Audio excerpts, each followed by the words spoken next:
Oh, chante comme jamais. Oh, mon âme, rends gloire à son saint nom. Là, on fait rends gloire. Rends gloire à son saint nom. Rends gloire à son saint nom. Cool.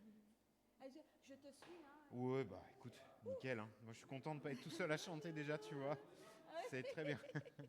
Et puis, Vase d'argile. Oui, ça on connaît. Et après, on va pouvoir commencer, hein, écoute.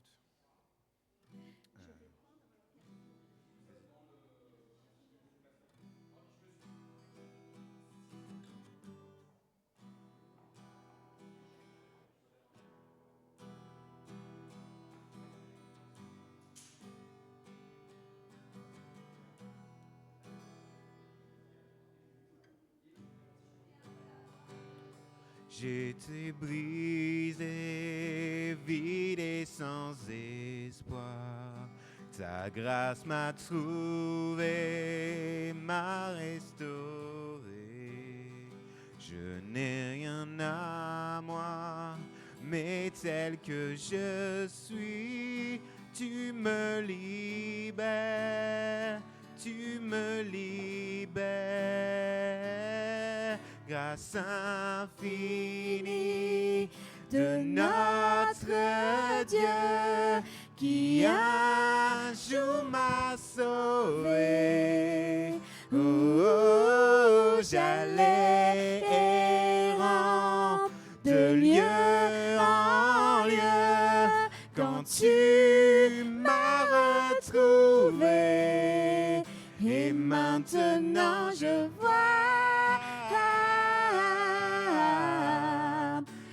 vois l'amour, la grâce dans tes yeux, donnant ta vie pour moi, me ramenant de la mort à la vie. Yes.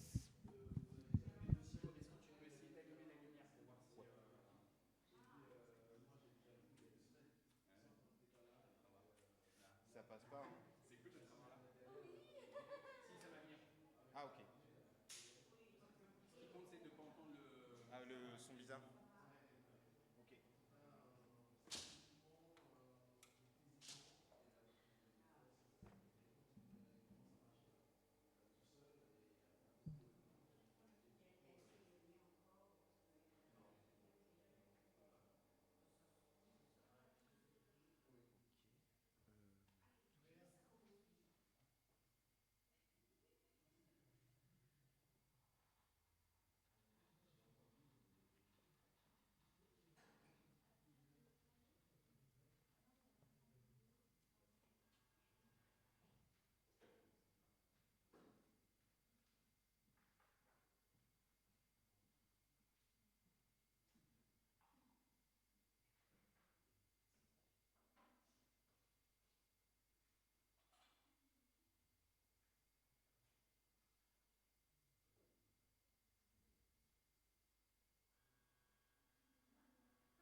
son grand amour, venez le chanter. Le Fils de Dieu est venu donner la vie.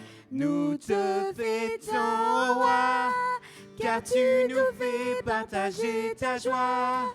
Et nous offrons en ton honneur un chant d'amour, Seigneur. Venez le célébrer, célébrer, célébrer, chanter, célébrer, chanter notre roi. Venez le célébrer, célébrer, célébrer, chanter, célébrer, chanter notre roi. Venez le célébrer, son grand amour, venez le chanter.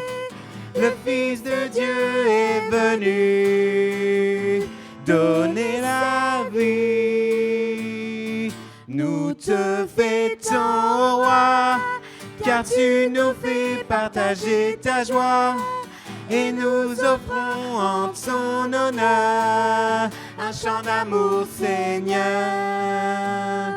Venez le célébrer, célébrer, célébrer, chanter, célébrer, chanter notre roi. Venez le célébrer, célébrer, célébrer, chanter, célébrer, chanter notre roi. Venez le célébrer, chanter. Recevons la grâce et l'amour de Dieu. La grâce et la paix vous sont donnés de la part de Dieu, 3 fois saint, Père, Fils et Saint-Esprit. Le Seigneur nous appelle, le Seigneur nous rassemble, il envoie son Esprit Saint à ceux et celles qui croient et qui lui demandent. Prions.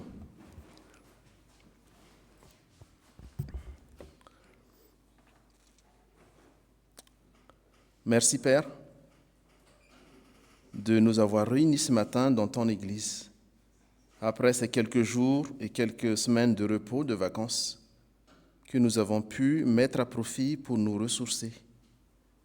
Merci Père, car pendant ces moments où nous profitons des vacances, du repos, de la rencontre avec des amis, la famille, bref, ces moments d'insouciance pour nous, mais des moments de grâce que tu nous as offerts et pendant lesquels tu étais au contrôle de tous nos quotidiens. Merci pour ces rencontres que tu nous as permis aussi d'avoir pour nous édifier, nous challenger aussi dans notre foi. Aussi, honneur et gloire te soient rendus à toi, notre Père céleste. Gloire à Jésus-Christ, ton Fils, notre Sauveur, et gloire au Saint-Esprit, ton souffle qui nous est donné et à l'œuvre au quotidien dans notre vie. Père, nous te prions aussi pour remettre ce culte entre tes mains et que ton Esprit Saint nous conduise pendant ce culte et que toute voix qui ne vienne pas de toi se taise. Au nom de Jésus, ton Fils, notre Sauveur. Amen. Amen. Donc, je vous invite à prendre place. Bonjour à tous et à tous, surtout à ceux aussi que je n'ai pas encore eu l'occasion d'échanger ce matin. Donc, ça fait plaisir de vous voir si nombreux ce matin. Pour nous, du coup, aussi, c'est la reprise avec les écoles qui vont démarrer la semaine prochaine. Donc, après ces quelques semaines de vacances, en tout cas, voilà, c'est une joie d'être ensemble ce matin aussi pour louer le Seigneur, pour glorifier son nom. Ainsi, donc, dans la continuité de ce culte, je vous invite à lire avec moi ces quelques versets de Psaume 118 que j'ai choisi ce matin, qui parlent de la bonté de l'Éternel et aussi de le louer. En effet, dans les quelques versets de Psaume 118 qui disent « Louez l'Éternel, car il est bon. Oui, sa bonté dure éternellement. » Qu'Israël le dise « Oui, sa bonté dure éternellement. » Que la famille d'Aaron le dise « Oui, sa bonté dure éternellement. » Que ceux qui craignent l'Éternel le disent, oui, sa bonté dure éternellement. Du fond de la détresse, j'ai fait appel à l'Éternel. L'Éternel m'a répondu. Il m'a délivré, l'Éternel est pour moi, je n'ai peur de rien. Que peuvent faire des hommes? L'Éternel est mon secours, et je regarde mes ennemis en face. Mieux vaut chercher un refuge en l'Éternel que de mettre votre confiance dans l'homme. Mieux vaut chercher un refuge dans l'Éternel que de mettre votre confiance dans les grands. Et ce même psaume un peu plus loin, qui dit en effet, « L'Éternel est ma force et le sujet de mes louanges. C'est lui qui m'a sauvé. Des cris de triomphe et de délivrance s'élèvent dans les tentes des justes. La main droite de l'Éternel agit avec puissance. La main droite de l'Éternel est élevée. La main droite de l'Éternel agit avec puissance. Amen. » Ainsi, comme vous voyez, du coup, ce psaume nous invite à louer, à célébrer l'Éternel, notre Dieu, pour sa bonté. Et le psalmiste aussi, dans ces quelques versets, affirme en effet sa confiance et sa foi en l'Éternel. Et là-dessus, du coup, en préparant ce culte ce matin, j'ai eu un doute, je dis, ok, la confiance et la foi, pour nous, c'est quoi exactement la différence? Bon, j'ai cherché un peu, et puis en effet, la confiance, en fait, c'est comme on fait confiance à quelqu'un par rapport à ce qu'il a déjà fait. Donc, par rapport il a déjà fait ses preuves, des actions qu'il a faites, du coup, on a confiance. Par contre, la foi, en effet, on a la foi par rapport à quelque chose, on ne voit pas, quelque chose, effectivement, il n'y a pas de précédent, mais on a la foi quand même. Et c'est là aussi, du coup, le psalmiste aussi, là-dessus, il répète par rapport à ces versets, en effet, par rapport à ce que l'Éternel a déjà fait, mais aussi par rapport à l'Éternel qui a promis, en effet. Et donc, c'est très fort les paroles dans ce psaume 118 que je vous invite à lire également. Et par rapport à cela, donc nous, ce matin, donc dans la continuité de ce culte, aussi, je vous invite à proclamer aussi à notre tour notre foi. Notre foi en l'Éternel, notre Dieu, notre Père, en Jésus-Christ aussi, son Fils, notre Sauveur, et en l'Esprit Saint de Dieu, notre guide et notre consolateur. Et ainsi, je vous invite du coup à vous lever pour confesser ensemble notre foi par le symbole des apôtres qui va s'afficher à l'écran. Je crois en Dieu, le Père Tout-Puissant, Créateur du ciel et de la terre. Je crois en Jésus-Christ, son Fils unique, notre Seigneur, qui a été conçu du Saint-Esprit et qui est né de la Vierge Marie. Il a souffert sous Ponce Pilate, il a été crucifié, il est mort, il a été enseveli, il est descendu aux enfers. Le troisième jour, il est ressuscité des morts. Il est monté au ciel, il siège à la droite de Dieu, le Père Tout-Puissant. De là, il reviendra pour juger les vivants et les morts.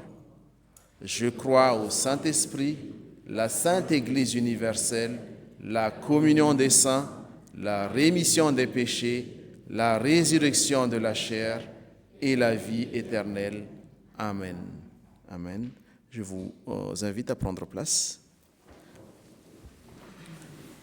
Du coup, quelques annonces. On prépare le début de septembre, donc avec la rentrée qui arrive, l'entrée scolaire, mais aussi l'entrée aussi pour notre année d'activité au sein de la paroisse. Donc, pour cette semaine, ça va être plutôt encore un peu calme, quoique il y a quelques dates à retenir, notamment le mardi, donc groupe de prière qui continue à 14h. Et aussi pour le conseil presbytéral, et là du coup il faudra qu'on fasse l'effort, on a essayé de maintenir le jeudi, mais c'est pas évident, mais du coup il y a le jeudi à 21h, réunion de prière aussi du conseil presbytéral. Et pour ce mois de septembre, en effet, le conseil presbytéral reprendra aussi sa réunion ce samedi 6 septembre à 9h au temple. Et après, on continue toujours dans la dynamique du culte unique le dimanche prochain, toujours à 10h30. Et par contre, après la rentrée, on aura une réunion du conseil presbytéral pour démarrer en effet les deux cultes, mais jusqu'au moins culte de rentrée, on a toujours un culte unique. Et par rapport à cela, du coup, déjà noté dans vos agendas, notre culte de rentrée, ce sera le dimanche 14 septembre. Donc ce dimanche, il y aura à la fois le culte de rentrée, la consécration aussi des responsables au sein de notre paroisse pour les activités, les ministères, les groupes, et on aura aussi un baptême, le baptême d'Éden aussi, dont les parents sont là, voilà, ce dimanche 14 septembre. Et bien entendu, qui se terminera aussi par un repas partagé à l'issue du culte. Donc voilà, notez déjà dans vos agendas ce dimanche où le culte se terminera par un repas partagé. Et après, on a, la semaine d'après, on a la journée du patrimoine. Donc ça fait quelques années, 3 ans je pense, là c'est la 4e année où on ouvre l'église pour les journées du patrimoine, parce qu'en effet aussi, c'est le moment, c'est une opportunité aussi pour d'autres, que ce soit du côté ou qui sont intéressés de découvrir l'intérieur de l'Église, qui est riche aussi en histoire, et également on aura des expositions, on aura des conférences, et il y aura même des concerts, je pense, mais le programme détaillé va vous sera donné un peu plus tard, je pense, la semaine prochaine, pas plus. Donc, vous serez tenu au courant du déroulé de ces week-ends de journée du patrimoine qui sera le samedi et 20 et le dimanche 21. Et toujours, donc le samedi 20 à 18h, on a réfléchi, ça fait quelque temps on n'a pas fait, on a réfléchi aussi à un apéro d'accueil pour les nouveaux. Les nouveaux vraiment nouveaux ou les nouveaux depuis quelque temps ou ceux qui ont envie de connaître les activités de l'Église. Et c'est le moment également d'échanger avec les responsables des groupes, des ministères, avec les membres aussi du conseil presbytéral. Donc c'est le samedi 20 septembre à 18h. Et donc, et aussi, il y a quelques dates, j'ai sauté un peu, mais il y a quelques dates également. Par exemple, le samedi 13 septembre, il y a un atelier de fabrication de savon proposé par Brenda pour ceux et celles qui sont intéressés. Il faut juste s'informer et s'inscrire auprès justement d'Isabelle pour l'atelier savon. Et ce samedi 13 septembre aussi, on a une formation sur comment exercer l'hospitalité dans notre paroisse. Donc c'est une formation organisée par plusieurs églises, par l'église de Cergy, d'Anguin, nous également, de Sarcelles, et qui se déroule au temple de Cergy de 10h à 14h. Et là, du coup, particulièrement pour ceux qui sont dans le service accueil, pour ceux aussi qui sont dans le service écoute et accompagnement. Ou bien, voilà. Donc, ce sera au temple de Cergy de 10h à 14h. Je pense que c'est tout en termes d'annonce. On poursuit le culte par les offrandes. Bon, d'habitude, on demande aux enfants, mais pas uniquement réservé aux enfants, donc les offrandes.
veux faire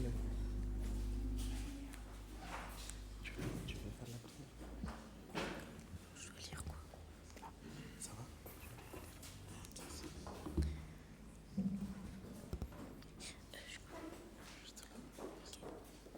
Père, nous sommes reconnaissants car tu pourvois à chacun de nos besoins et tu nous fais grâce chaque jour.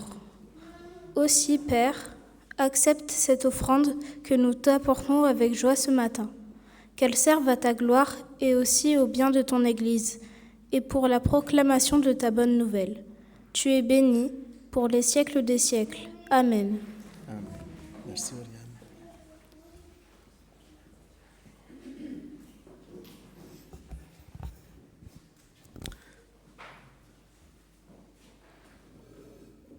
Nous laissons arriver du coup les quelques personnes. Il y a encore de la place devant, hein. Il y a encore 2 places devant. C'est vrai que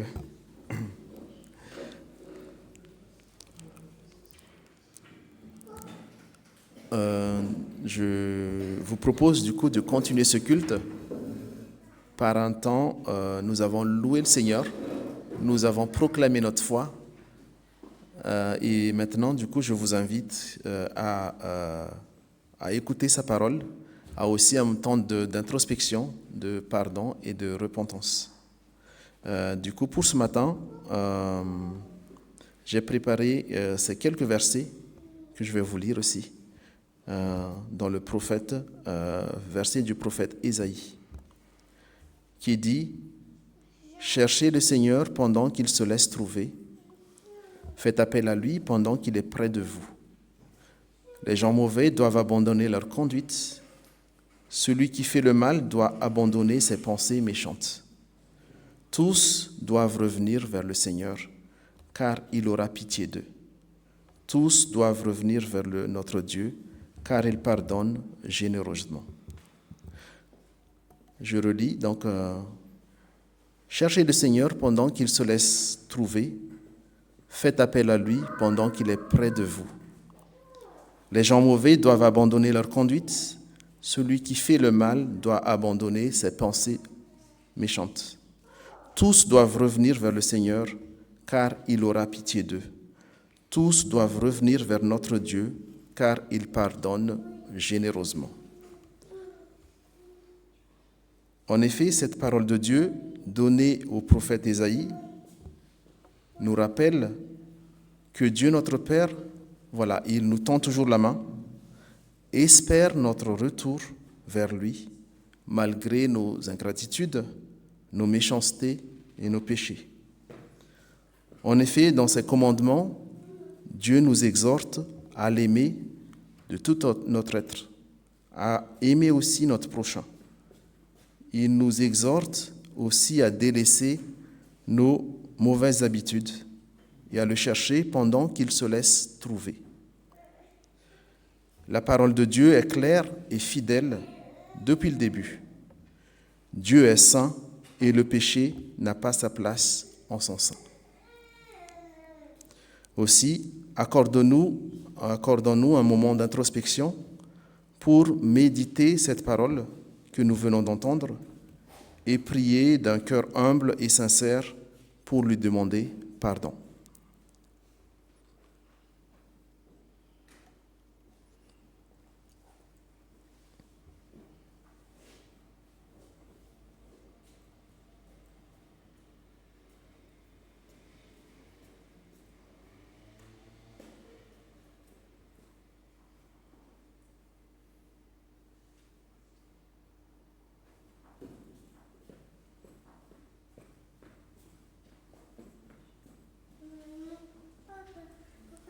Prions.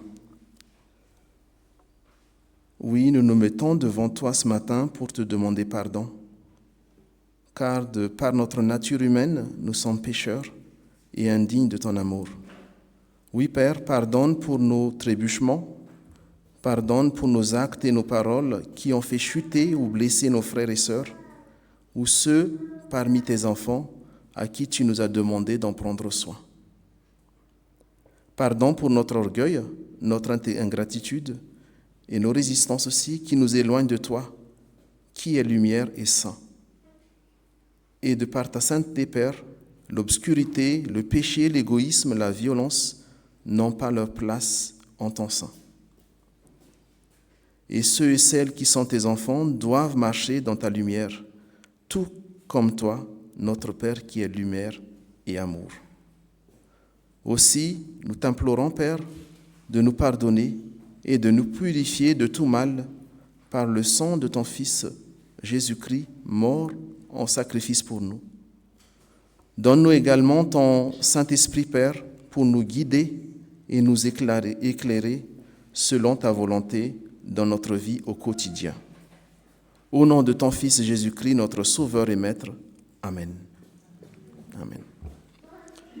Ainsi, chers frères et sœurs, je vous invite à vous lever pour recevoir le pardon de Dieu.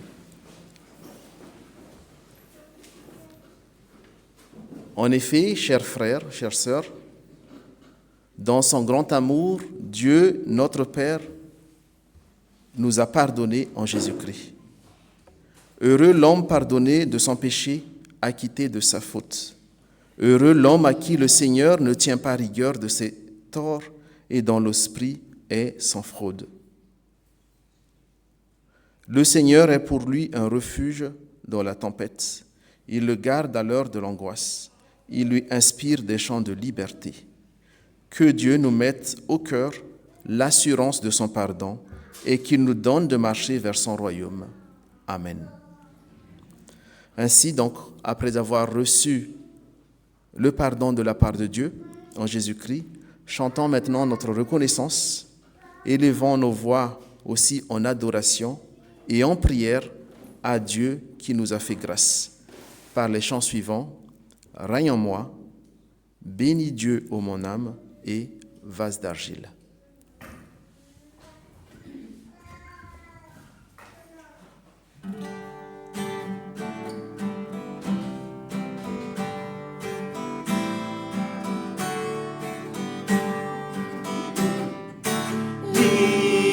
De nos chaînes, nous marchons vers toi. Ta main souveraine a fermé nos pas, armés de lumière, couronnés d'éclat. Sur la terre, messager de joie. Alléluia, que ton règne vienne. Maranatha,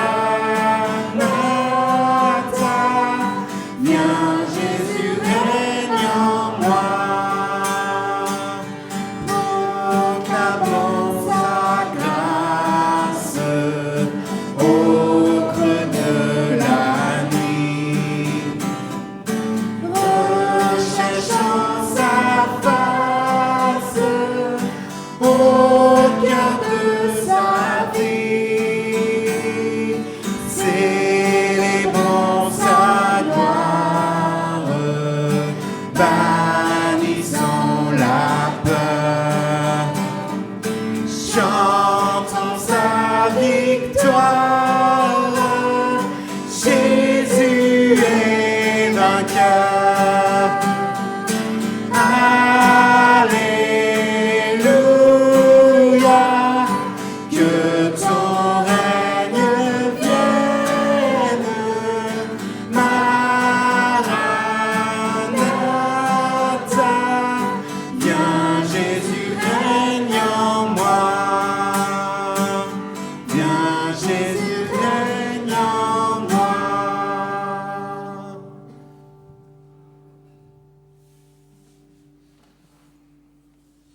ce qui pourrait arriver. Qu'à la fin du jour, je te chante encore. Bénis Dieu, oh mon âme, oh mon âme, rends gloire à son saint nom. Oh, chante comme jamais, oh mon âme, rends gloire à son saint nom. Riche en bonté et lent à la colère, ton nom est grand et ton cœur est bon. Je ne cesserai de chanter tes bontés. J'ai des milliers de raisons pour louer. Bénis Dieu, oh mon âme, oh mon âme, rends gloire à son saint nom. Oh, chante comme jamais, oh mon âme, rends gloire à son saint nom. Un jour viendra, je n'aurai plus de force. Mon heure venue, la fin sonnera. Pourtant mon âme chantera tes louanges. Pendant des milliers d'années, oui, sans fin. Bénis Dieu, oh mon âme, oh mon âme, rends gloire à son saint nom. Oh, chante comme jamais, oh mon âme, rends gloire à son saint nom. Rends gloire à son saint nom. Oh, rends gloire à son saint nom.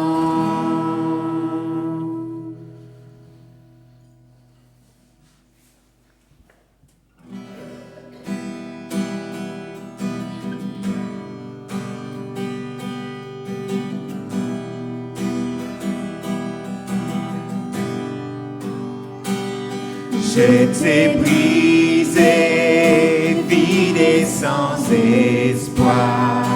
Ta grâce m'a trouvé, m'a restauré. Je n'ai rien à moi, mais tel que je suis, tu me libères, tu me libères. Grâce infinie de notre Dieu qui un jour m'a sauvé.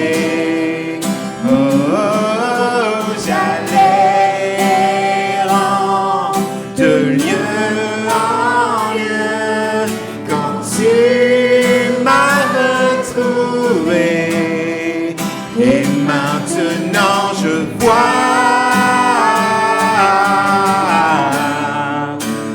vois l'amour, la grâce dans tes yeux, donnant ta vie pour moi, me ramenant de la mort à la vie.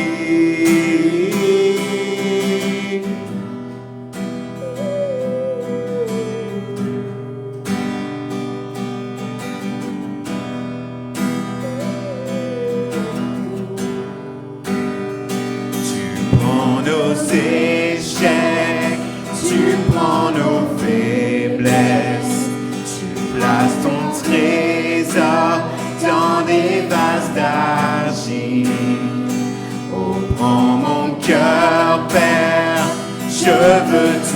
servir pour que tous voient ta vie en moi. Grâce infinie de notre Dieu qui un jour m'a sauvé. Oh, j'allais errant de lieu en lieu quand tu m'as retrouvé. Et maintenant je vois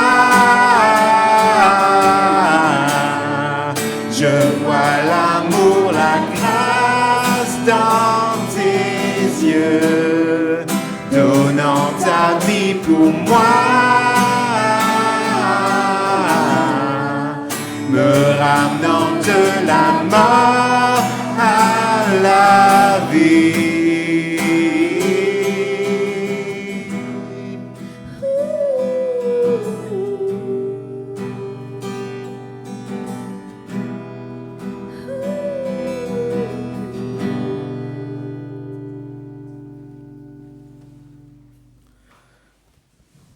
Je vous invite à vous asseoir.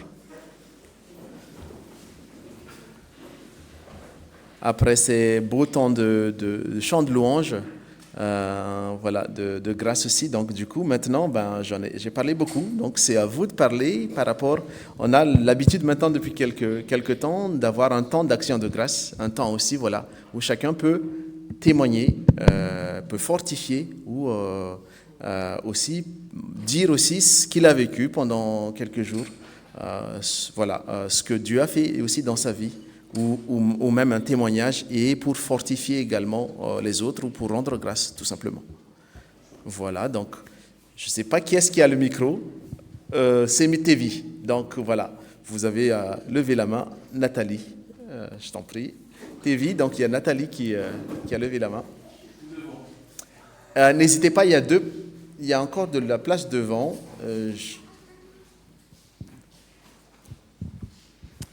Alors, j'aurais voulu laisser la parole à Victoria, mais je vois qu'elle n'est pas là. Oui. Voilà, je voulais rendre grâce à Dieu parce que enfin, son mari, Sacha, est arrivé en France. Oui. Et on est très, très heureux pour eux, pour cette famille retrouvée. C'est un garçon charmant. Vous ferez sûrement sa connaissance bientôt. Voilà, c'était un grand moment de bonheur, très émouvant. Les heures à rebours, là, c'était très, très stressant. Et puis, il a quand même passé la frontière. Il a mis 8 heures à passer la frontière, mais il est passé légalement, avec tous les papiers qu'il fallait, sans avoir triché. Si vraiment, ça a été fait. Mais Victoria s'est démenée pendant 4 mois pour arriver à obtenir l'autorisation de sortie, voilà. Je passerai sur les détails parce que c'est une longue histoire.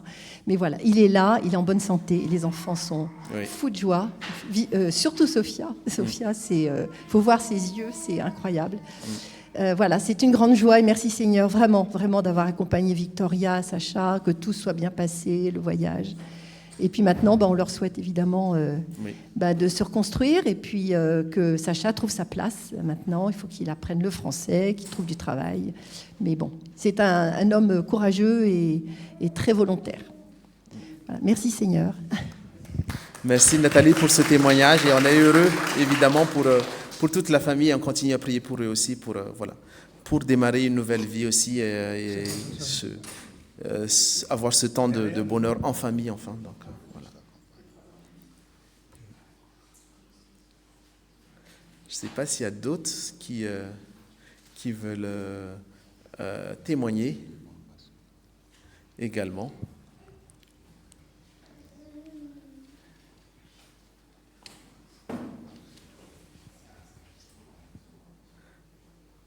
Alors, moi j'ai...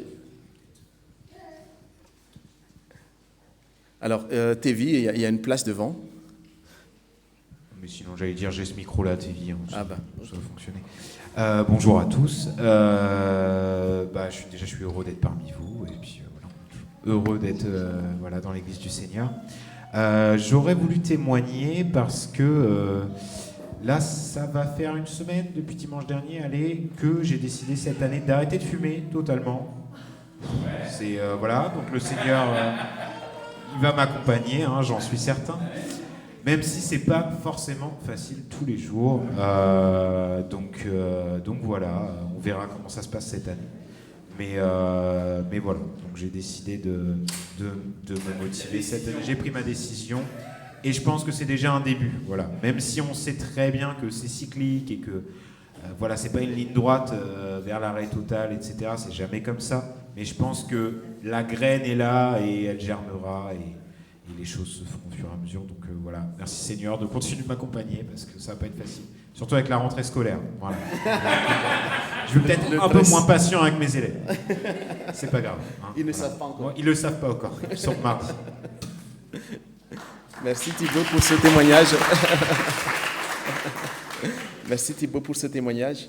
Il y a Martine qui a levé la main. Et moi, je voudrais remercier le Seigneur parce que j'ai eu 2 petites joies. Ma sœur qui m'a dit bisous au téléphone, c'est rare, ça notait d'une pierre blanche. Et en même temps, ma mère a été remboursée des vacances par l'organisme qui s'occupe de moi. Donc c'est toujours un peu la panique parce que la dame qui était très bien pendant les vacances s'en va. Mais bon, ça me tenait à cœur et ça me bloquait, ça m'empêchait de retourner à l'église. Parce que en rentrant, le frigo, le congélateur, tout est tombé en panne. Et merci. C'était pas évident. Voilà. Merci Martine pour ce témoignage. Puis bien sûr, pour Victoria aussi, ça m'a fait très très plaisir quand on voit que la pugnacité, la volonté agit enfin. Quoi. Oui, en effet. Je ne sais pas s'il y a... Je vous en prie. Alors, je m'appelle Simplice, je suis le mari de Daniel. En fait, on a vécu un moment tragique le 21 de ce mois, le jeudi suis passé. Ma femme était enceinte de 5 mois et il n'y avait rien du tout, rien ne lui arrivait et du coup on s'est réveillé. Elle a eu une contraction tout, et on s'est rendu aux urgences de Mantes-la-Jolie et ils nous ont dit ils vont enlever la grossesse. Il y a un virus qui est en train de monter dans le sang de madame et tout. Voilà. Donc il faut qu'on enlève la grossesse. Donc on a vécu vraiment un moment tragique, vraiment. Et ils ont enlevé, on les a suppliés, on a pleuré toute la journée, de 4h du matin jusqu'à 19h. Ils ont pris la décision, ils ont enlevé la grossesse, ils ont enlevé le bébé. Et donc j'aimerais dire merci au pasteur et sa femme qui nous ont appelés, ils nous ont soutenus avec de belles paroles, sincèrement, ils ont prié pour nous. Et vraiment, merci à eux. Merci vraiment au pasteur. Grâce à lui, aujourd'hui, voilà, bon, on a pu venir ici, aujourd'hui, présent à l'église. Voilà. Merci Simplice. Juste, on a traversé ces derniers mois, je pense qu'il faut que tu baisses un peu le merci Thomas. Je pense qu'on a traversé ces derniers mois plusieurs difficultés Simplice au niveau de plusieurs grossesses où ça s'est pas bien passé, avec des enfants mort-nés, avec des grossesses qui ne sont pas arrivées à terme, etc. Ça a été très lourd ces derniers mois. On n'en a pas beaucoup parlé à la communauté parce que, évidemment, chaque situation familiale, c'est très difficile, très lourd. Mais je vous demande vraiment de prier pour toute cette situation. Je pense que spirituellement, il y a quelque chose là de l'attaque sur les bébés à l'heure actuelle.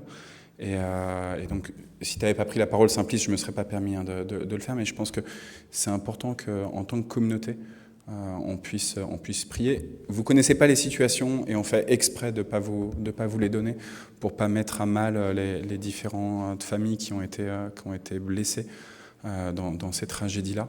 Mais voilà, merci de prier pour ce sujet précis des grossesses qui finalement n'arrivent pas à terme. En tout cas, qui ne permettent pas de voir un bébé à nos côtés. Chaque situation, elle est différente, mais voilà. Et des fois, on entend là. Daniel et Simplice, j'en ai parlé à personne. Des fois, ça arrive qu'il y ait telle situation qui est connue dans le groupe de prière ou dans le conseil presbytéral. Mais voilà, je vous le livre comme ça. Merci pour votre prière, votre amour pour tous ces frères et sœurs que vous côtoyez là sur les bancs et qui peut-être traversent des moments extrêmement pénibles. Et en effet, du coup, on continue. C'est pour ça aussi qu'on a une communauté, justement, qu'on continue à porter ensemble le sujet des uns et des autres pour nous édifier, pour aussi remettre entre les mains de notre Père céleste aussi ces moments difficiles. Donc, c'est courageux de votre part et puis que le Seigneur continue à vous bénir et à vous porter dans cette situation difficile. Il y a Tévi aussi qui prend la parole. Après, je pense, on s'arrête là. Oui, mais il m'est difficile de prendre la parole et de témoigner. Mais aujourd'hui, je veux le faire parce que je crois que Dieu est présent et il faut lui rendre gloire à tout temps, le remercier. Et il s'est passé quelque chose de très formidable au sein de notre famille cette semaine. Et je veux témoigner cette grâce au Seigneur par rapport à Josias, en fait.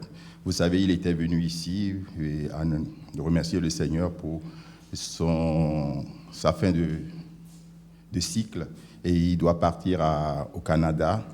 Et depuis ce temps, on avait déposé le passeport et tout, c'est comme si c'est une éternité, alors qu'il devait aller au Canada, trouver son logement et tout.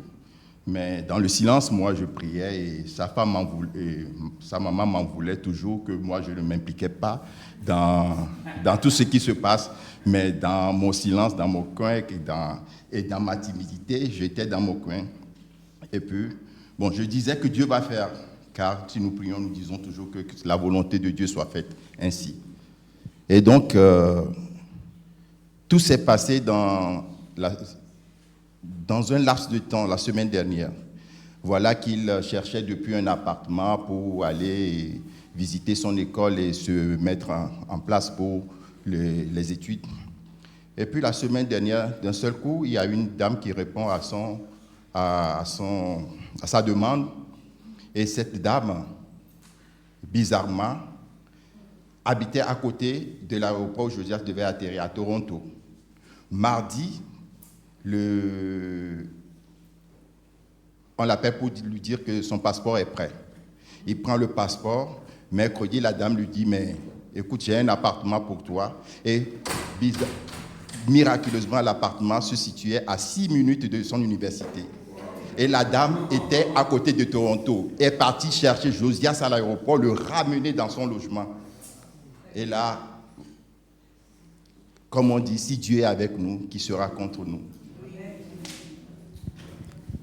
Merci pour ce beau témoignage, Tévi.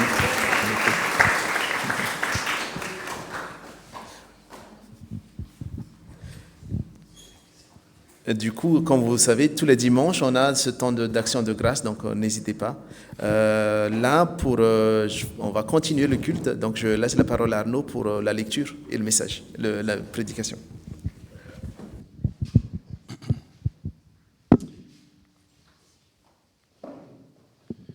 Je vous propose de prier d'abord ensemble.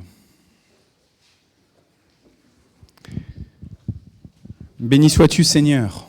Béni sois-tu, Seigneur, pour les moments d'allégresse et les moments plus délicats dans nos existences. Béni sois-tu pour ta constance, béni sois-tu pour ta persévérance, béni sois-tu pour ta fidélité à l'égard des créatures que nous sommes, malgré nos moquements, malgré nos égarements, malgré tous ces moments où nous préférons chercher des forces et des refuges ailleurs qu'en toi, Seigneur. Tu demeures fidèle, tu es la stabilité dont nos corps, âme et esprit ont besoin. Alors que nous nous retrouvons ce matin dans ce temple, Seigneur, nous te supplions, parle-nous, Seigneur, parle-nous. Nous avons besoin d'entendre ta parole, nous avons besoin de vivre de ta parole. Alors oui, Seigneur, viens et manifeste ta grâce en nous annonçant tes hauts faits, passé, présent et à venir. Viens auprès de chacune d'entre nous, Seigneur. Murmure ou fais vibrer le tonnerre à ta guise, selon là où nous en sommes, chacune et chacun. Viens. Fais descendre ton esprit, Seigneur. Maintenant. Amen. Chers amis, nous allons poursuivre notre série de prédications sur le fruit de l'esprit dans Galates chapitre 5. C'est toute la série de prédications qu'on a démarré au début du mois de juillet. Le fruit de l'esprit, fruit au singulier dont parle Paul, il a plusieurs facettes. Et chaque dimanche, dimanche après dimanche, on a étudié une des facettes de ce fruit de l'esprit. Aujourd'hui, la facette qu'on va étudier, elle est dans Galates chapitre 5, mais vous la connaissez par cœur parce que ce terme-là, il apparaît énormément dans le Nouveau Testament. J'ai noté comme ça rapidement 215 occurrences. Et il apparaît tellement souvent qu'il est dans le verset biblique le plus connu de tout le Nouveau Testament. Est-ce que tu veux bien nous mettre Jean 3, chapitre 16, Thomas, s'il te plaît? Oui, Dieu a tant aimé le monde qu'il a donné son Fils, son unique, pour que tous ceux qui placent leur confiance en lui échappent à la perdition et qu'ils aient la vie éternelle. Oui, Dieu a tant aimé le monde. Le fruit de l'esprit pour aujourd'hui, c'est cette question de l'amour. Pourquoi est-ce que Jésus est venu sur terre? C'est à cause de cet amour. Dieu a tellement aimé le monde, Dieu a tellement aimé chacune d'entre vous qu'il a décidé d'envoyer son Fils Jésus-Christ, son unique, nous dit cette version du Semeur, son Fils, son unique, c'est bien de le repréciser comme ça entre ces deux virgules là, ça nous permet de bien focaliser, il est l'unique pour que vous, aujourd'hui, vous puissiez placer votre confiance. Merci tout à l'heure, Andrea, de nous avoir fait réfléchir sur cette notion de confiance et de foi. Tous ceux qui placent leur confiance en ce Fils unique échappent à la perdition. Si vous entendez des églises, des pasteurs, des évangélistes qui vous disent « il n'y a pas de perdition, il n'y a pas d'enfer, il n'y a pas d'éloignement de Dieu », eh ben, ce verset qui est si célèbre de Jean 3, verset 16, eh ben, démontre le contraire. C'est important parce qu'on a tous envie de croire dans l'apocatastase, on a tous envie de croire dans le salut éternel pour tout le monde, pour les justes et les injustes, pour ceux qui ont confessé le Seigneur Jésus de leur vivant, comme pour ceux qui ne l'ont pas encore confessé. Et on l'espère et on a cette espérance forte en nous, en chacune et chacun d'entre nous, notamment parce qu'on est impacté, parce que des gens de nos familles, des proches d'entre nous, ils connaissent pas encore, ils n'ont pas encore fait cette démarche de foi. Et on se dit, on n'a pas envie qu'ils meurent loin de Dieu, on n'a pas envie qu'ils soient dans la perdition loin de Dieu, on n'a pas envie que leur vie s'arrête à cette existence terrestre. On n'a pas envie que ça prenne fin. On espère profondément, et moi je l'espère profondément. Oui, mais Jean 3, 16 vient nous dire, en effet, il y a une réalité qui est qu'il y a la perdition loin de Dieu. Alors, fatalisme, tant pis. Ceux qui ne connaissent pas encore Jésus, tant pis, ils mourront loin de Dieu. Ils ne connaîtront pas cette existence éternelle de louange, d'action de grâce, de banquet céleste. Non, au contraire. Ça doit nous provoquer à aller toujours plus, à espérer le salut de leur âme, à espérer toujours plus la conversion. Moi, je vous avoue que je suis bien faible dans ma prière par rapport à ceux de mon entourage qui ne connaissent pas encore le Seigneur Jésus-Christ. Là, ce week-end, Jeanne, elle a rencontré, on peut dire mon petit-neveu. En fait, c'est le fils de la marraine de Naoum. Donc, ils ne sont pas de notre famille biologique, mais du coup, ce garçon, il s'appelle Yanis, je le dénonce comme ça, il n'est pas avec nous, j'en profite, les absents ont toujours tort. Et Yanis, je l'aime énormément. Je le connais depuis qu'il a 7-8 ans, quelque chose comme ça. Maintenant, il est adulte. Et hier, on est ensemble, il était là jusqu'à ce matin, là, je l'ai raccompagné à la gare. Et hier, on est ensemble à un lieu où il y avait plein de personnes, à une petite fête. Et il y a un pasteur qui vient voir Yanis et qui lui dit « Alors, tu habites en Alsace ? Donc tu vas à l'église de Samuel Peter Schmidt, tu vas à la porte ouverte à Mulhouse ?» Et là, je vous avoue que Yanis, il est de tradition catho, mais il n'a pas de vie de prière, il n'a pas de vie de foi. Et là, ce pasteur, il insiste un peu auprès de Yanis. Et moi, je sens en moi-même, non pas seulement le fait que Yanis était troublé parce qu'il ne savait pas quoi répondre, il ne connaît pas la porte ouverte à Mulhouse, il ne connaît pas Samuel Peter Schmidt, il ne connaît pas Jean Peter Schmidt, il ne connaît pas Benjamin Peter Schmidt, il ne connaît pas toute la famille Peter Schmidt et cette méga church. Mais en fait, je sens aussi profondément un malaise en moi-même. En me disant, mais Arnaud, est-ce que là, depuis qu'Yanis est arrivé, tu lui as parlé de Jésus-Christ ? Et en fait, pour moi, c'est ma famille. Il sait que je suis pasteur. J'ai officié à la bénédiction de mariage de ses parents. On est proches. Je prie régulièrement pour cette famille-là. Mais j'ai senti dans mon cœur que je ne priais pas suffisamment pour une conversion réelle, profonde, de Yanis et des siens. Car Dieu a tant aimé le monde qu'il a donné son Fils unique pour que tout le monde, tous ceux qui croient, qui confessent la Seigneurie de Jésus-Christ, ne meurent pas loin de Dieu, mais qu'ils aient la vie éternelle. Il y a toujours encore une possibilité pour que les gens confessent le Christ Jésus. Et donc, rabâchons. Il paraît que Constantin, il a pris son baptême, il a reçu son baptême sur son lit de mort. Je ne sais pas si c'est vraiment vrai, mais c'est la rumeur. Persévérons, frères et sœurs. Vous êtes les témoins de Jésus-Christ. Et les gens, ils ont besoin de vous. Ils ont besoin de vous. Tout à l'heure, on a chanté « Venez le célébrer ». J'ai mis les paroles sous les yeux pour être sûr de ne pas oublier. Le Fils de Dieu est venu donner la vie. Il n'est pas seulement venu donner sa vie. C'est intéressant que pour ce chant-là, c'est l'article « la vie » qui est proposé.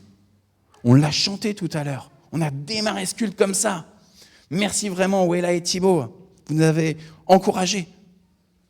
Mais est-ce que on vit au quotidien le fait que Jésus-Christ est venu sur terre pour donner la vie à moi et à ceux qui m'environnent? Moi, il y a souvent, je suis défaitiste. J'ai rencontré quelqu'un qui vit dans la rue ici à Mantes, qu'on connaît bien avec les maraudes. Je l'ai rencontré cette semaine, j'étais avec ma maman, elle avait son anniversaire, elle est venue ici. On a été, pour la première fois, elle a été visiter la collégiale de Mantes, on a été à la collégiale, et sur le trajet, ce monsieur est venu, il avait perdu sa canne, et normalement il a toujours, comme toi Claude, une canne, et ça lui est utile, il a perdu sa canne, et il était là, il voit la canne de ma maman, et il dit « Ah, elle serait pas mal cette canne !» Bon, on lui a pas donné la canne de ma maman. On aurait pu lui donner la canne de ma maman et ensuite en récupérer une autre. On lui a pas donné. Mais en fait, j'ai pas pensé là à lui dire, mais Jésus, il est ta canne. Jésus, il est ta canne. On a l'habitude, on s'est fait une habitude que bon, il est vaguement chrétien, il va à la collégiale en fait parce qu'il s'abrite à la collégiale. Finalement, on se fait une habitude qu'il n'y a plus besoin de lui annoncer la Seigneurie du Christ. Quel dommage. Venez le célébrer. Son grand amour, venez le chanter. Le Fils de Dieu est venu donner la vie. Ne chantons pas seulement avec le groupe de louanges le dimanche, mais adorons le Seigneur en acte, en aimant autour de nous. Thomas, est-ce que tu veux bien nous mettre le passage biblique suivant, s'il te plaît ? Alors que nous étions encore des pécheurs, le Christ est mort pour nous. Donc, puisque maintenant nous sommes déclarés justes grâce à son sacrifice pour nous, nous serons, à plus forte raison encore, sauvés par lui de la colère à venir. Alors que nous étions ses ennemis, Dieu nous a réconciliés avec lui par la mort de son Fils. À plus forte raison, maintenant que nous sommes réconciliés, serons-nous sauvés par sa vie. Mieux encore, nous plaçons désormais notre fierté en Dieu par notre Seigneur Jésus-Christ, qui nous a obtenu la réconciliation. Amen. Amen. Nous étions les ennemis de Dieu. Et Dieu a décidé d'envoyer son Fils par amour pour nous, par amour pour les ennemis que nous étions. C'est dingue. C'est quand même fou.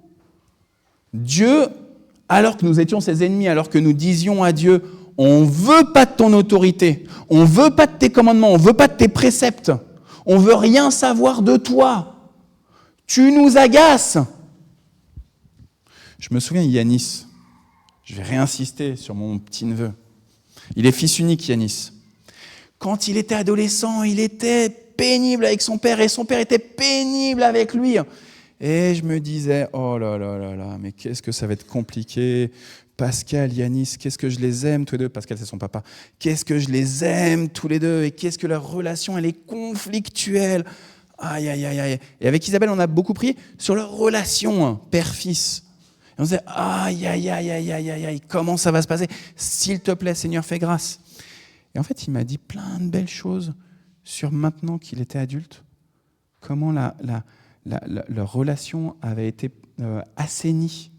Alors, lui, il ne va pas dire c'est Jésus-Christ. Mais nous, on sait. Nous, on sait que l'Esprit souffle où il veut. Et que Dieu fait descendre sa pluie et fait élever son soleil sur les justes, sur ceux qui se savent justes, sur ceux qui se savent justifiés par le sang de Jésus, et sur les injustes, sur ceux qui ne reconnaissent pas encore la Seigneurie du Christ sur leur vie, qui ne connaissent pas encore l'autorité, la seule qui vaille, celle de Dieu, Père, Fils et Saint-Esprit. Dieu est miséricordieux parce qu'il offre la pluie et le soleil. Il offre le blé, il offre le pain pour chacune et chacun. Il a fait ce miracle dans la vie de cette famille de Yanis et Pascal en assainissant leur relation père-fils. Je crois. Et Thibaut, tu nous as provoqué en disant « Je prends ma décision d'arrêter de cloper » et tu prends une décision devant l'Assemblée. Et c'est fort de prendre une décision devant l'Assemblée comme ça, d'en parler ouvertement devant l'Assemblée. Et ben moi, j'ai envie de prendre la décision devant vous, là, de prier pour la conversion profonde de Yanis, de Pascal et même de la marraine de Naoum, Sabrina. J'ai envie vraiment qu'ils ne soient pas juste des cathos de tradition qui vont de temps en temps à la messe, mais qui puissent avoir une relation d'intimité avec leur Père céleste. Et que cet assainissement entre Yanis et Pascal, eh ben, ça soit un assainissement entre le Père céleste et Yanis et Pascal et Sabrina. et je prie pour vous, dans le même sens. Priez pour vous les uns les autres. C'est tellement essentiel. Nous étions les ennemis de Dieu, mais par amour, Dieu a envoyé son Fils Jésus-Christ par amour pour que nous puissions être restaurés dans le bon ordre. Au début de la création, Dieu, il ordonne les choses. Et nous, on vient et on met du bazar. Souvent, les chambres des enfants, c'est le bazar. Mais en fait, nos vies, c'est le bazar. C'est le bazar à l'égard du Créateur. C'est le bazar à l'égard du Rédempteur. C'est le bazar à l'égard du Consolateur. Des fois, on dit, ouais, j'ai une relation avec le Père. Et on oublie le Fils et on oublie l'Esprit. C'est le bazar. C'est le tohu-bohu. C'est le chaos. Que nous puissions être réalignés parfaitement dans cette intimité avec le Dieu 3 fois saint.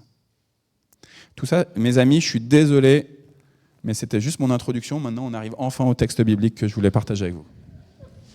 Esther, chapitre 4. Lorsque Mardochée, c'est un méchant, apprit tout ce qui s'était passé, il déchira ses vêtements, se couvrit d'un habit de toile de sac. Et excusez-moi, c'est pas un méchant, c'est un gentil, c'est l'oncle d'Esther. J'étais sur Aman déjà. Se couvrit d'un habit de toile de sac et répandit de la cendre sur lui. Et c'est ainsi qu'il parcourut la ville en poussant de grands cris de douleur. Qu'est-ce que Mardochée vient d'apprendre ? C'est que Aman, le méchant, le premier ministre, vient de décider la condamnation de tous les Juifs.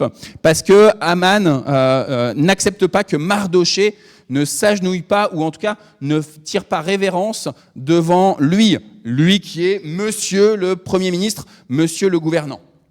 Verset 2, s'il te plaît, Thomas. Puis il alla devant la porte du palais impérial par laquelle personne n'avait le droit d'entrer, revêtu d'un habit de toile de sac. Il ne peut pas rentrer dans le palais impérial. Dans chaque province, à mesure qu'y parvenait l'ordonnance de Haman et le décret de l'empereur, c'était comme un deuil qui frappait les Juifs. Ils se mettaient à jeûner, à pleurer, à pousser des cris, comme finalement Mardochée. Beaucoup se couchaient sur des toiles de sac et de la cendre. Les servantes d'Esther et ses eunuques donc ses serviteurs, vinrent la mettre au courant. Et l'impératrice, ou la reine, en fut toute bouleversée. Elle envoya des vêtements à Mardochée pour qu'il s'habille correctement. Mon oncle, pourquoi tu es en habit de deuil ? Pourquoi tu revêts de la cendre ? Habille-toi correctement. Tu nous fais honte là. Excusez-moi du terme, mais tu pues. Tu pues. Elle dit ça à son oncle, ou en tout cas elle fait dire ça à son oncle, pour qu'il s'habille correctement et qu'il enlève l'habit de toile de sac qu'il portait. Mais son oncle, son vieil oncle, les refusa. Alors Esther appela Attaque, l'un de ses eunuques que l'empereur, le roi, avait mis à son service. Il le chargea de s'enquérir auprès de Mardochée de ce qui se passait et qui le poussait à agir ainsi. Attaque, elle a trouvé Mardochée qui se tenait toujours sur la place publique devant la porte du palais impérial. Mardochée l'informa de tout ce qui était arrivé.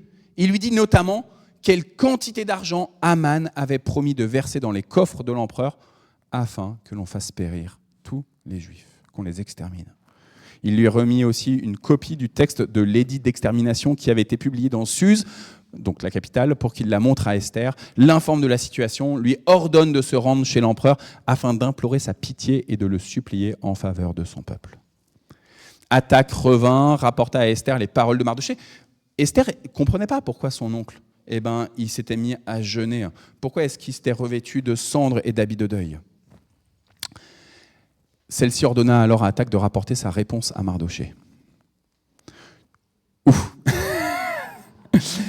Tous les serviteurs de l'empereur, ainsi que les habitants de toutes les provinces de l'Empire, savent bien qu'il y a une loi qui est la même pour tous, en vertu de laquelle tout homme ou toute femme qui pénétrait dans la cour intérieure du palais pour se rendre auprès de l'empereur sans avoir été convoqué par lui, sera mis à mort, sauf si l'empereur lui tint son sceptre d'or. Alors seulement sa vie lui sera épargnée. Quant à moi, voilà 30 jours que je n'ai plus été invité à me rendre chez l'empereur. Tu peux mettre le verset 12, je vais juste vous expliquer. Donc Esther, elle fait dire à son oncle qu'elle ne peut pas se rendre auprès de son mari, l'empereur, le roi, parce qu'il faut y être autorisé. Elle connaît les règles. Elle sait que on ne s'invite pas à l'Élysée comme ça, quoi. Il faut qu'on reçoive un carton d'invitation. Et si on arrive et que le roi ne nous tend pas son sceptre d'or, eh ben, quick, c'est foutu pour nous. Et Esther connaît les règles. C'est important, on y reviendra tout à l'heure. Lorsqu'on lui rapportait à Mardochée les paroles d'Esther, il lui fit répondre « Ne t'imagine pas qu'étant dans le palais impérial, tu seras épargné à la différence de tous les autres Juifs. Bien au contraire, car si tu persistes à garder le silence dans les circonstances présentes, le salut et la délivrance viendront d'ailleurs pour les Juifs, alors que toi et ta famille, vous périrez. D'ailleurs, qui sait si ce n'est pas en vue de telles circonstances que tu es devenue impératrice ?» Alors Esther fit porter cette réponse à Mardochée. « Va rassembler tous les Juifs qui se trouvent à Suse, jeûnez pour moi sans manger ni boire pendant 3 jours et 3 nuits. J'observerai de mon côté le même jeûne avec mes servantes. Et ensuite je me rendrai chez l'empereur malgré la loi. Et si je dois mourir, je mourrai. » Mardochée partit et fit ce que Esther lui avait commandé. Si on peut tout de suite faire le chapitre 5, les 2 versets. Au bout du 3e jour de jeûne, Esther revêtit ses habits royaux et se tint dans la cour intérieure du palais royal en face des appartements de l'empereur. Celui-ci siégeait sur son trône dans le palais, en face de l'entrée de l'édifice. Quand il aperçut l'impératrice Esther qui se tenait dans la cour, il lui accorda sa faveur. Il lui tendit le sceptre d'or qu'il tenait en main, et Esther s'approcha et en toucha l'extrémité. Parole du Seigneur. Esther, elle connaît bien les règles, mais son oncle, Mardochée, il connaît bien les règles aussi. Vous avez entendu, il s'est revêtu d'un sac, il a enlevé ses habits, il a dit, maintenant, on proclame un deuil. Maintenant, vraiment, ça va pas. Il y a une situation qui est insupportable et je jeûne à cause de cette situation-là. C'est pas une situation, c'est pas un jeûne pour n'importe quoi, c'est un jeûne pour une situation extrêmement précise. C'est important quand vous jeûnez de savoir que c'est un jeûne sur un point très précis pour lequel vous jeûnez. Et Mardochée, il va jeûner à cause du fait qu'il y a cet édit-là qui veut exterminer les Juifs. Sur quoi exactement? Qu'est-ce qu'ils vont demander à Dieu dans le jeûne? Soit que l'édit il disparaisse, soit que finalement l'édit soit renversé par un contre-édit, soit que finalement peut-être que le méchant Haman, ça soit dévoilé et qu'il meurt, c'est ce qui se passera plus tard. Quelle est la prière exactement? On ne le sait pas, on sait juste qu'il jeûne par rapport à cet édit même là. Rien de plus. Une situation qui est, on veut exterminer l'ensemble du peuple de Dieu. Ce peuple qui a été choisi par Dieu et qui ne doit courber l'échine que devant le Seigneur Dieu et devant personne d'autre, on veut son extermination, on veut qu'il puisse s'agenouiller devant des princes de ce monde. Et à cause de cet édit-là, Mardochée jeûne. Et vous avez bien entendu, l'ensemble des Juifs qui petit à petit sont au courant de cet édit, ils font exactement comme Mardochée. On ne sait pas si Mardochée il les influence ou pas, mais d'eux-mêmes, peut-être inspirés par le Saint-Esprit, eux aussi, ils se mettent à jeûner, à se recouvrir de cendres et à ne pas accepter cette situation. Et ils jeûnent à cause de cet édit inique. Mardochée, il connaît les règles. Il va aller avec son sac de cendres, il va avec ses habits qui puent, et il va aller jusque devant le palais impérial, mais il ne peut pas rentrer. Il ne peut pas rentrer. Mon frère, ma sœur, il y a des endroits où tu peux aller dans la ville de Suse. Toi, ta ville, elle ne s'appelle pas Suse, mais il y a des endroits où tu peux aller et il y a des endroits où tu ne peux pas aller.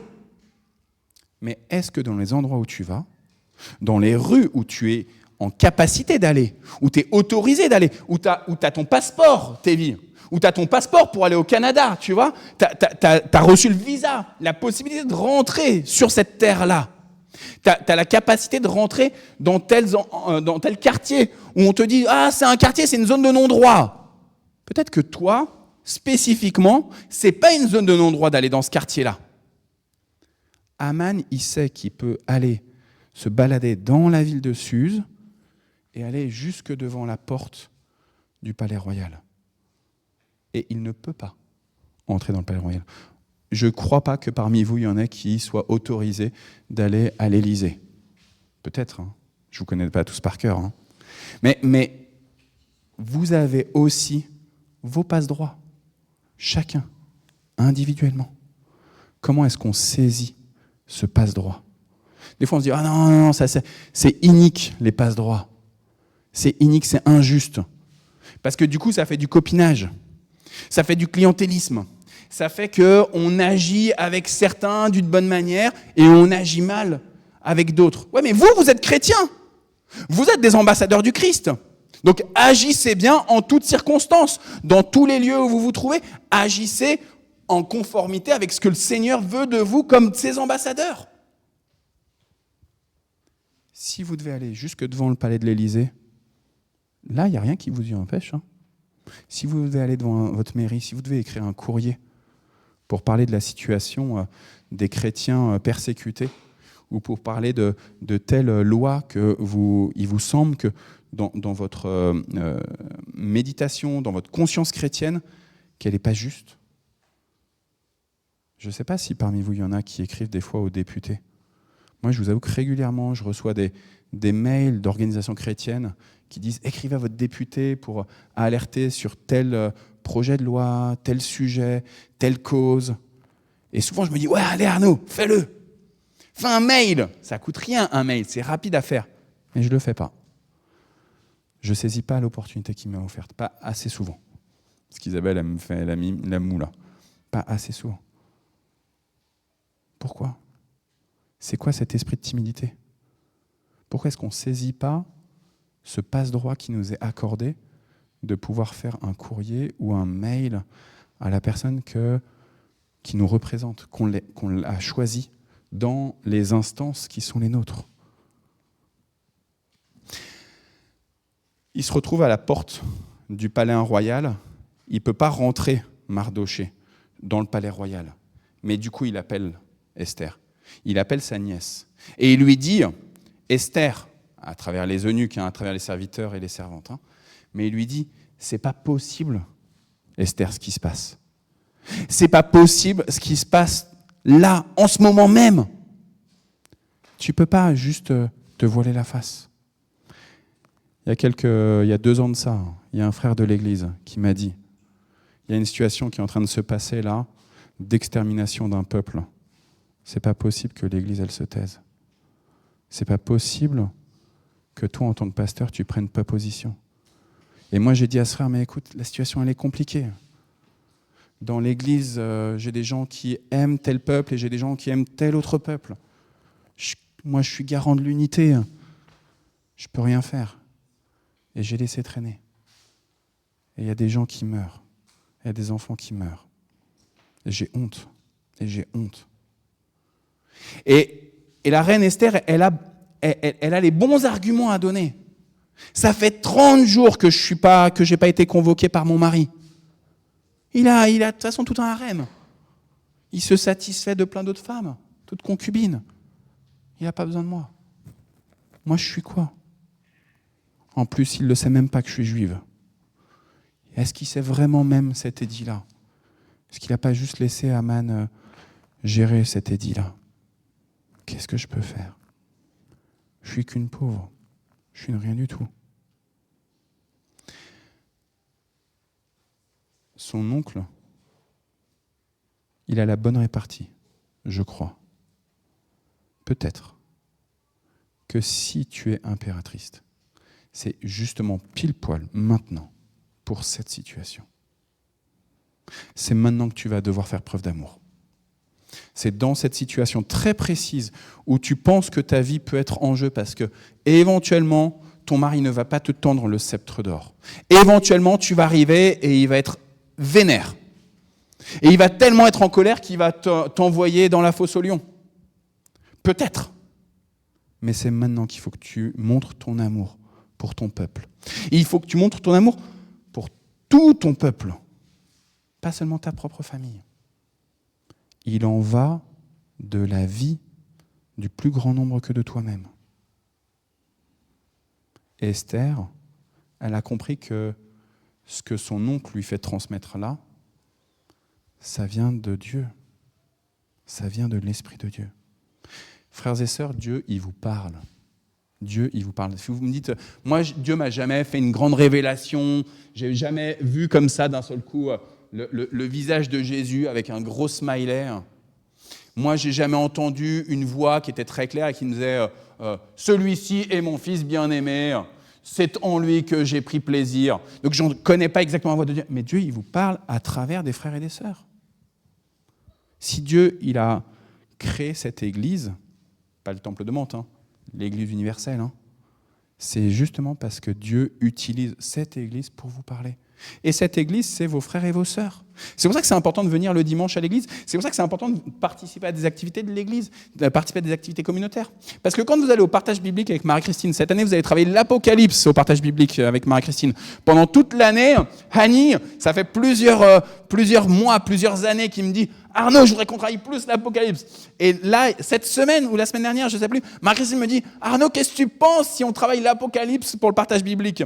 Et je lui dis « Écoute, je crois qu'il y a vraiment une demande forte. » Et en tout cas, je sais que mon frère Hanier, il a envie qu'on prêche régulièrement sur l'Apocalypse, qu'on revienne un petit peu sur ce livre de la Révélation qui est compliqué, qui est difficile. Vous trouvez que c'est compliqué l'Apocalypse ? Venez, 2e dimanche, c'est ça ? 2e dimanche du mois, à partir du mois d'octobre, ça commencera. C'est le dimanche après-midi. Franchement, ça vaut la peine. Prenez ces 2 heures par mois pour pouvoir grandir dans votre compréhension de ce livre si obscur, si délicat. Et quand vous serez à ce partage biblique, quand vous allez aller à un groupe de prière, quand vous allez aller à telle formation, ou quand vous allez vous engager dans tel service, moi personnellement, j'ai jamais autant grandi que quand j'étais en situation de responsabilité. C'est à partir du moment où, quand j'étais scout et qu'il a fallu que je fasse des études bibliques avec les enfants, des temps de séances cultuelles avec les enfants, c'est à partir du moment où j'ai été au groupe biblique universitaire qu'il a fallu que j'accompagne des étudiants qui étaient beaucoup plus costauds intellectuellement que moi. Moi, avec mon petit parcours de BTS, là, j'étais vraiment un moins que rien. Avec mon ancien bac, je dirais pas, c'était STT, mais Isabelle, dans son temps, on disait des mots un peu grossiers sur le STT. Et moi, j'étais un moins que rien. Et j'étais là. Et il fallait préparer le partage biblique. Et il fallait lire la Bible et regarder sur des concordances. Et il fallait regarder sur plusieurs versions, etc. Je ne savais pas faire. Mais c'est quand on est en responsabilité qu'on est un peu poussé à entrer dedans. C'est quand Wella, elle a été forcée, il y a 6 ans, à se retrouver devant, à conduire la louange, que petit à petit, elle est passée de « je suis sur le côté, je ne veux pas trop déranger, je conduis comme ça », à « je suis devant et j'apprends la guitare ». Quoi. Et qui fait que maintenant, heureusement, que les fois où on n'a pas Thibaut, ou Samuel, ou Baptiste, ou tous ceux qui sont dans la musique, dans la louange ici, qu'on a Wella qui est là avec sa guitare et qui est capable de vous accompagner, de nous accompagner dans l'adoration de notre Seigneur. Prenez des responsabilités. Vous prenez la place de personne. Il y a une place pour chacune et chacun d'entre vous. Vous dites « Ah, mais je ne connais pas encore suffisamment, je n'ai pas encore fait ma place. » Andrea vous a dit que le 20 septembre, il y a l'apéro des nouveaux. Ok, ça fait 3 ans que vous êtes là. Vous êtes encore nouveau. Ça fait 6 ans que je suis là, je suis encore un nouveau. Je viendrai à cet apéro des nouveaux, pas seulement parce que je suis le pasteur, mais parce que moi aussi je suis un nouveau et j'ai envie de découvrir aussi ce qui va se vivre dans ce temps d'apéro des nouveaux. Et de voir comment est-ce que chacun peut prendre sa part.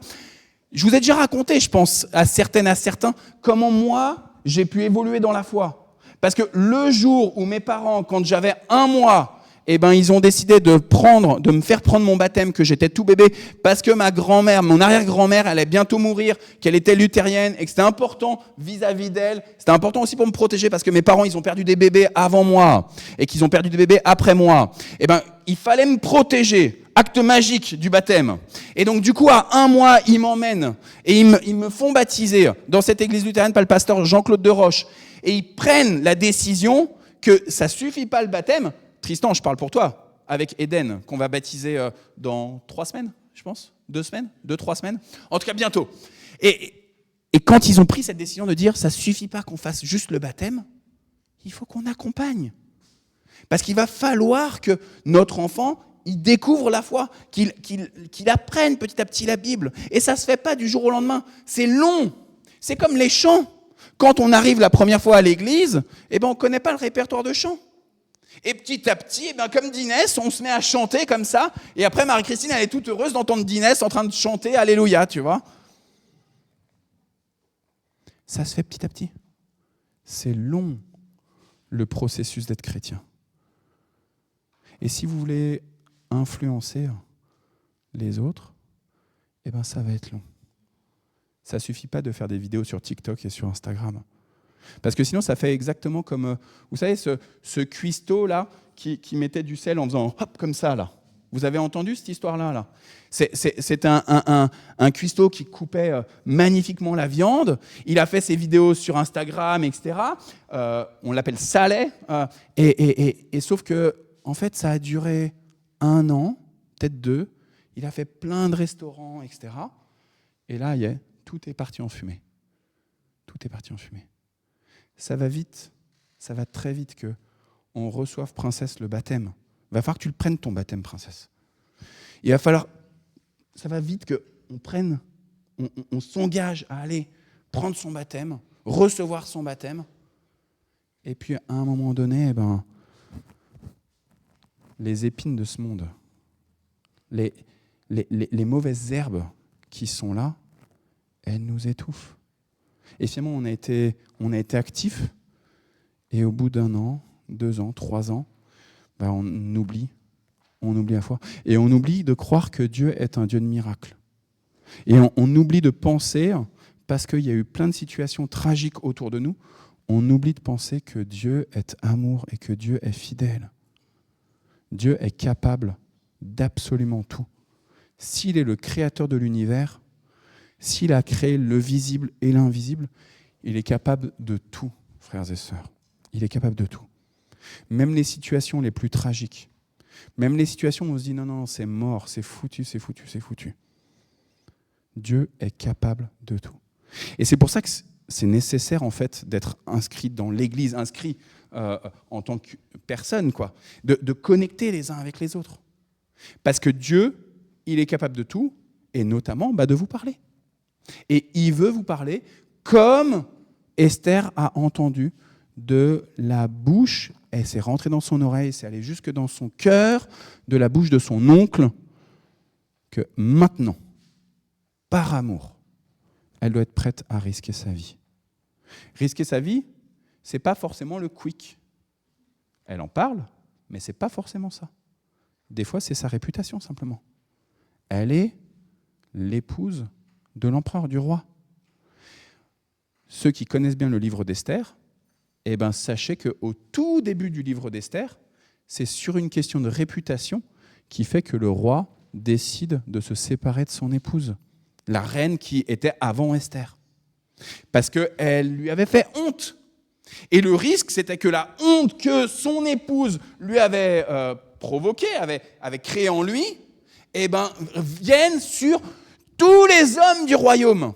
Parce que si une femme se permet un mauvais comportement avec son mari, à savoir de ne pas venir quand son mari a envie d'elle devant tout le monde, de montrer sa belle beauté, donc de la montrer nue devant tout le monde, comme ça, regardez, c'est mon épouse, regardez comment elle est belle, vous voyez comment je suis un roi qui peut avoir une mannequin avec moi, etc.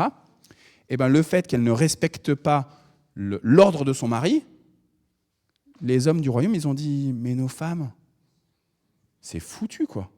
Elles vont nous faire les féministes. Elles vont tout nous casser, là.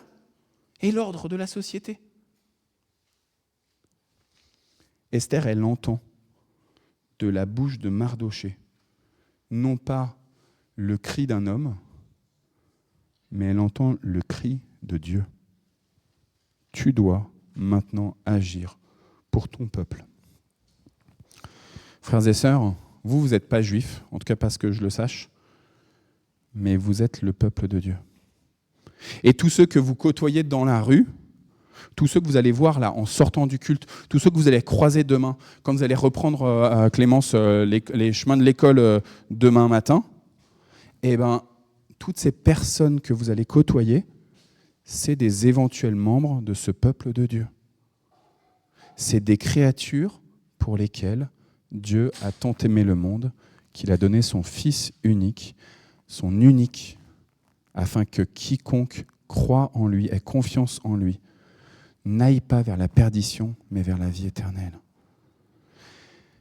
Je vous donne le dernier passage biblique juste pour en guise de conclusion, frères et sœurs, parce que je suis tellement long, je suis désolé.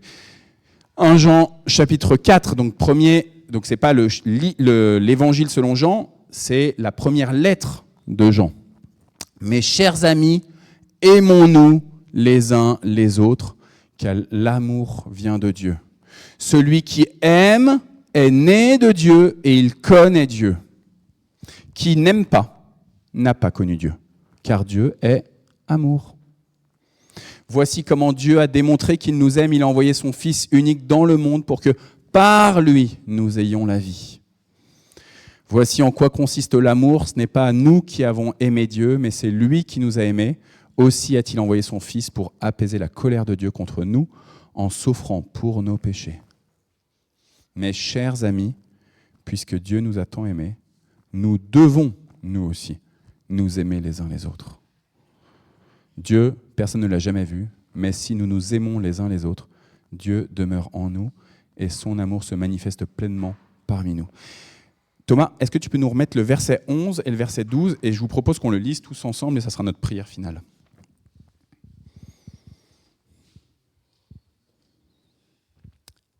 Ouais. On peut commencer avec le 10, très bien. Allez, le 11. Mes chers amis, puisque Dieu nous a tant aimés, nous devons nous aussi nous aimer les uns les autres. Dieu, personne ne l'a jamais vu, mais si nous nous aimons les uns les autres, Dieu demeure en nous et son amour se manifeste pleinement parmi nous. Et on dit tous ensemble, Amen.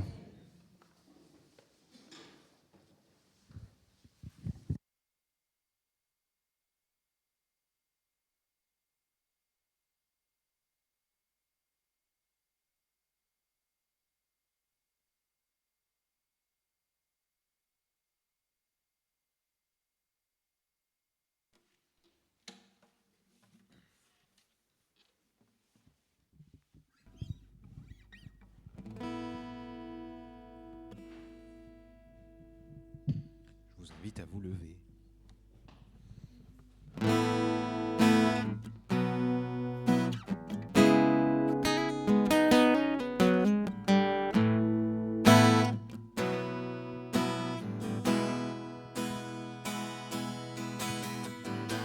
L'immensité de ta grandeur me montre que je ne suis rien.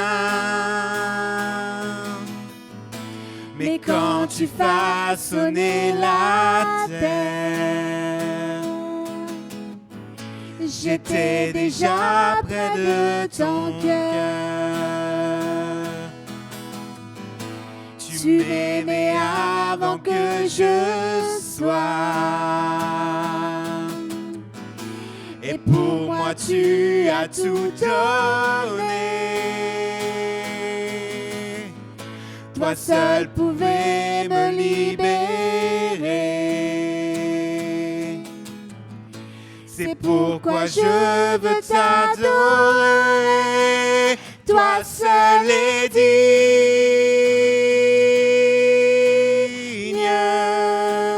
de recevoir louange et gloire pour l'éternité. Toi seul est digne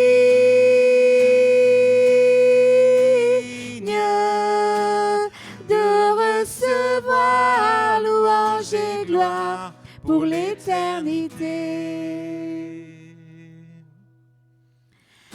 Dans ta présence, je me tiens,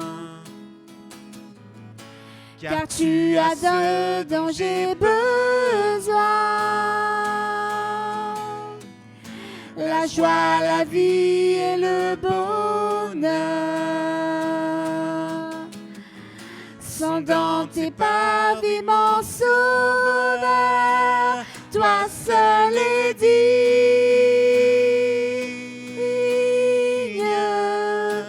de recevoir louange et gloire pour l'éternité. l'éternité. Toi seul est digne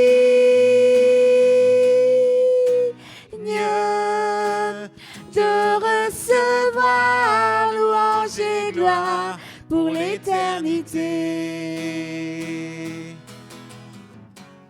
Alléluia.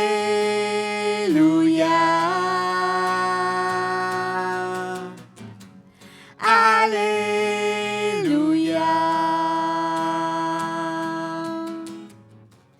Alléluia.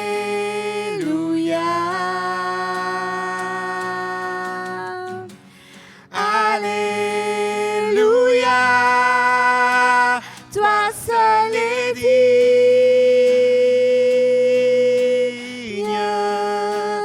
de recevoir louange et gloire pour l'éternité. Toi seul est digne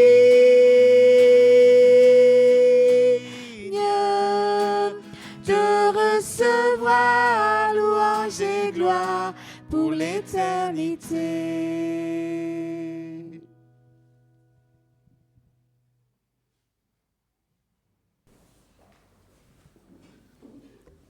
Je vous invite à vous asseoir. Rentrons maintenant dans le temps d'intercession. En effet, du coup, c'est le moment aussi où on élève ensemble notre voix pour la prière, pour intercéder sur des sujets qui nous tiennent à cœur, pour aussi par rapport aux situations de nos proches, de nos familles, qu'on veut élever ensemble les voix aussi pour adresser ces sujets à notre Père Céleste. Et du coup, pour ce temps d'intercession ce matin, je vous propose pour prier pour 3 sujets. D'abord, la rentrée qui va se faire à partir de demain. Pour les profs, ils ont déjà commencé un peu, mais la majorité, c'est à partir de demain. Pour ceux et celles également qui sont chargés, tout à l'heure, on a entendu aussi nos frères et sœurs de la paroisse qui ont traversé des moments difficiles. Donc voilà, ceux qui sont malades également, traumatisés, en perte d'espoir. Voilà, nous les remettons aussi entre les mains de notre Père Céleste. Et enfin, pour notre Église, donc là, notre Église avec un grand E, l'Église universelle du Christ également, qu'elle continue à être lumière pour ceux et celles qui en ont besoin. Prions.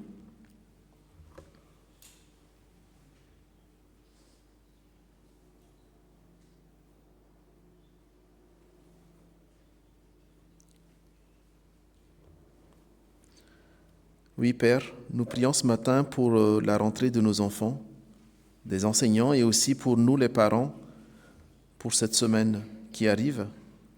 Nous te remettons nos enfants, Père, pour que tu puisses les apaiser et les protéger durant cette année scolaire de la maladie, de la violence, du mal et de tout ce qui n'est pas bon pour leur avenir, afin que ton Saint-Esprit soit leur conseiller et leur guide tout au long de cette nouvelle année scolaire.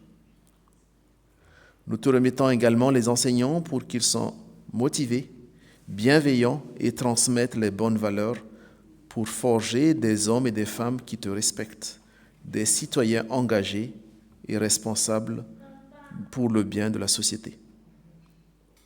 Nous te prions aussi pour nous les parents qui doivent s'organiser et inquiets par moments de l'avenir de nos enfants. Que tu nous fortifies chacun à avoir confiance en toi et à savoir te confier aussi nos fardeaux dans les moments difficiles.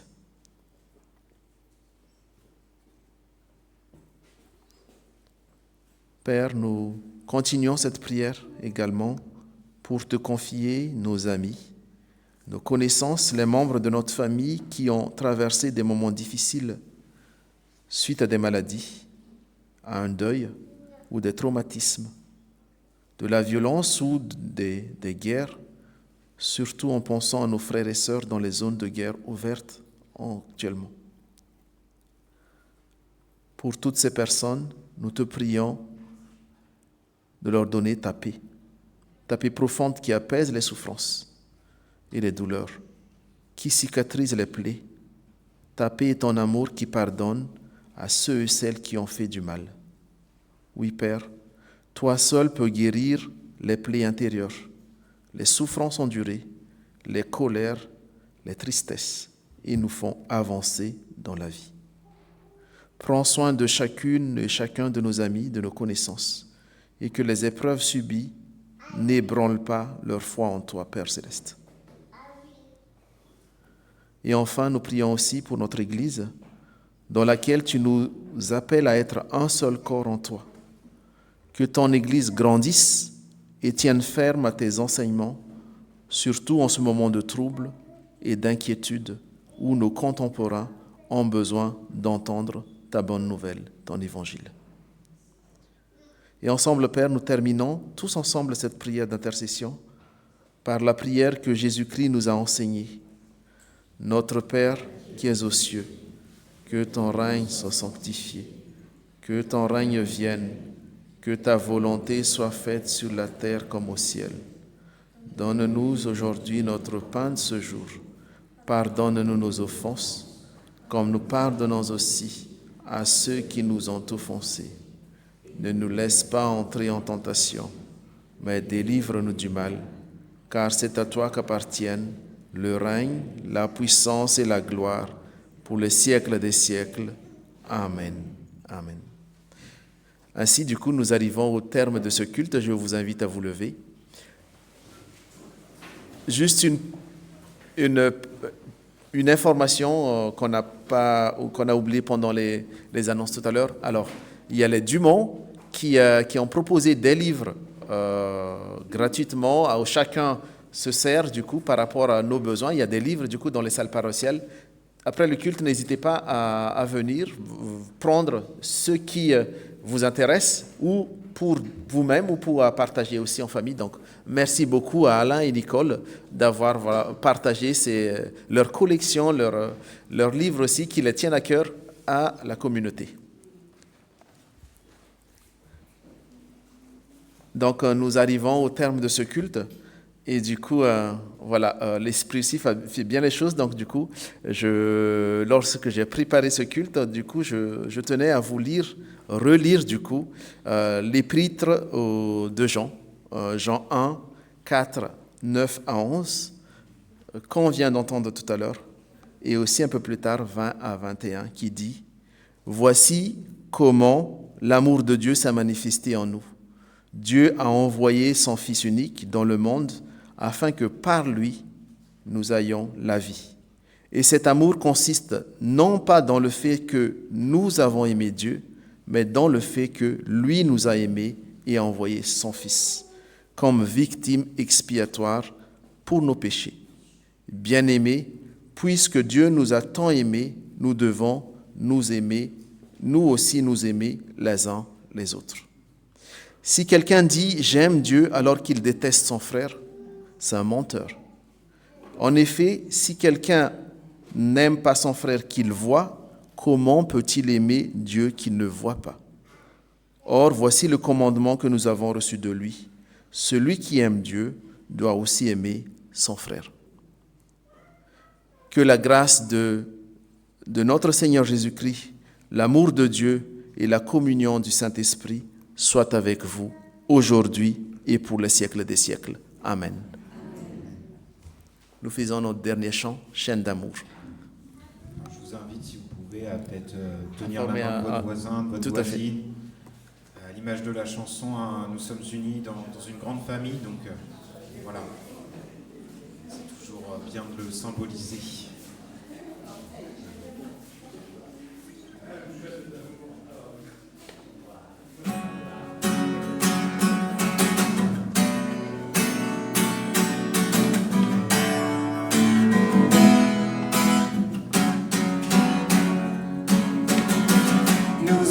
Unis dans la famille, car Dieu nous lie à toujours par une chaîne d'amour. Concitoyens, nous sommes les siens, car Dieu nous lie à toujours par une chaîne d'amour. Et chacun des maillons dans l'épreuve tiendra bon, lié à toujours par une chaîne d'amour.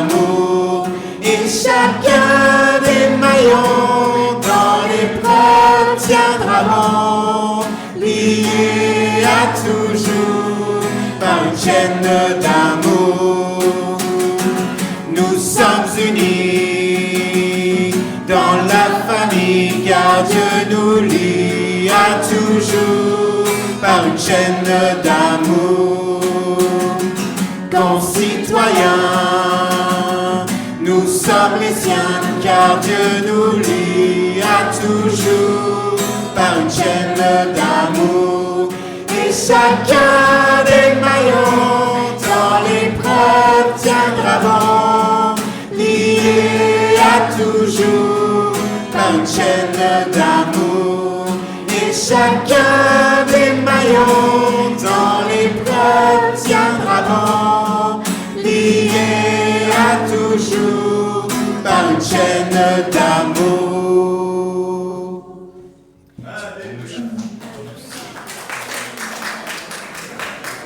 Bon dimanche à tous et bonne rentrée à tous les enfants. Et aux grands aussi. Et aux grands.